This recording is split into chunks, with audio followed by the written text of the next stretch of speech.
মুহাম্মদ সাল্লাল্লাহু আলাইহি সাল্লাম এলো রে দুনিয়ায়, আইরে সাগর আকাশ বাতাস দেখবি যদি আয়। সেই ত্রিভুবনের প্রিয় মুহাম্মদ, সেই মুহাম্মদকে স্বামী হিসেবে গ্রহণ করেছি। তোমরা বললা সে ধনী হয়ে গেল। আল্লাহ পাক রেকর্ড করে মেসেজ দিয়ে বললেন ওয়াজাদাকা আইলান ফাআগনা। আল্লাহু আকবার। হে নবী, তোমাকে আমি নিঃস্ব পেলাম, এরপর আমি আল্লাহ তোমারে ধনী বানায়া দিলাম। পরিজাতীয় মুসলমানেরা, এই জন্য সেই খাদিজাতুল কুবরা মুহাম্মদকে স্বামী হিসেবে গ্রহণ করলেন। দেখে নবীর মুজিজা পাগল হইলেন খাদিজা, জীবন জৈবন সবই করলো দান। দয়ার নবী, নূরের নবী গো, নবী আমার জীবনের জীবন। দয়ার নবী, নূরের নবী গো, নবী আমার জীবনের জীবন। দেখা নবীর মুজিজা পাগল হইলেন আয়েশা, জীবন জৈবন সবই করলো দান। দয়ার নবী, নূরের নবী গো, নবী আমার জীবনের জীবন। চিৎকার তোমার মারহাবা। এটা হলো মুমিনের গুণ। এই 7টা গুণ মুমিন যদি পালন করতে পারে, তাহলে শেষে বলা হয়েছে নামাজের হেফাজত করা লাগবে।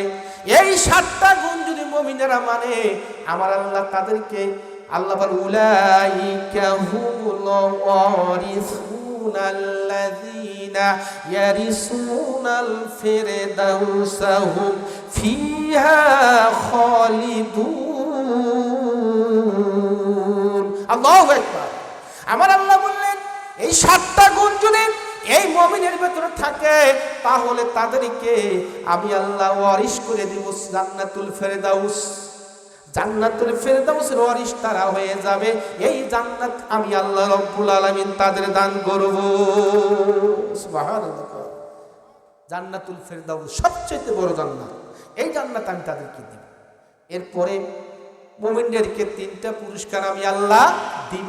1 নাম্বার পুরস্কার হলো লাহুম দারাজাতুন ইনদা রাব্বিহিম। 1 নাম্বার পুরস্কার হলো ওই মুমিনদের জন্য আমার পক্ষ থেকে মর্যাদা আছে, সম্মান আছে, 1 নাম্বার। আর 2 নাম্বার হলো মাগফিরাত। আমি রব্বুল আলামিন ওই মুমিনদেরকে ক্ষমা করে দিব। সুবহানাল্লাহ। 2 নাম্বার। আর 3 নাম্বার হলো ওয়ারিজকুন কারীম। আল্লাহু আকবার। 3 নাম্বার পুরস্কার হলো ওই মুমিনদের জন্য আমি রব্বুল আলামিন সম্মানজনক, আমি আল্লাহ সম্মানজনক রিজিক আমি আল্লাহ তাদের দিয়ে দিব। যারা নামাজ পড়ে তাদের কি রিজিকের অভাব হয় ভাই? এই জন্য হাদিস শরীফের নবী এই আয়াতের সাথে হাদিসের মিল আছে যে 5টা জিনিস তোমরা পুরস্কার পাইবা এতেমে শুধু নামাজ পড়ো। 1 নম্বর হলো রিজিকের অভাব তোমাদের থাকবে না। কি থাকবে না? অভাব থাকবে না।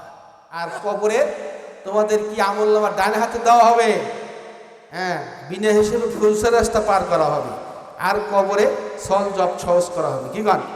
এই যে 5টা পুরস্কার, আর বিনা হিসেবে আল্লাহ পাক জান্নাত দিয়ে দেবেন। সুবহানাল্লাহ। তাহলে নামাজ এখন থেকে পড়বো। কি গান? কি পড়বো না? কারা কারা নামাজ পড়ে হাত করে দেখান। লিল্লাহি তাকবীর। মাশাআল্লাহ। সকলকে 5 ওয়াক্ত নামাজ পড়ার জন্য তৌফিক দান করুন। সকলে মিলে আমিন। আখিরি দাওয়ানা আলহামদুলিল্লাহি রাব্বিল আলামিন। এখন আপনাদের দোয়া হবে। সবাই একটু সাল্লাল্লাহু আলা মুহাম্মাদ সাল্লাল্লাহু আলা মুহাম্মাদ সাল্লাল্লাহু ইয়া নবী সালামু আলাইকা ইয়া রাসূল সালাম ইয়া হাবিব সালামু আলাইকা সালাওয়াতুল্লাহ। আল্লাহুম্মা সাল্লি আলা মুহাম্মাদ ওয়া আলা আলি মুহাম্মাদিন কামা সাল্লাইতা আলা ইব্রাহিম ওয়া আলা আলি ইব্রাহিম ইন্নাকা হামিদুম মাজিদ। সবাই বলি না? কিছু বলবেন এই সময় না? আমরা সবাই আস্তাগফিরুল্লাহ দোয়া পড়ি, দুরূদ ইব্রাহিম পড়ি। যে উদ্দেশ্যে সবাই আপনারা জানেন যে আমার এই কালাম বিয়ের একটা নাতি হয়েছে, বিটির বেটা, হ্যাঁ, এই অসুস্থ হয়েছিল, মরার খবর এসেছিল। আল্লাহ পাক তাকে এই অসুস্থ থেকে সুস্থতা করেছেন। আপনারা সবাই দোয়া করবেন এই ছেলেটাকে যেন আল্লাহ পাক কোরআনের হাফেজ হিসেবে কবুল করেন, সকলে মিলে আল্লাহুম্মা আমিন। তার নেক হায়াত যেন আল্লাহ পাক বাড়ায় দেন, সকলে মিলে আল্লাহুম্মা আমিন। আমরা এখন দোয়া করব, সকলের দোয়ায় শরীক হব, সকলে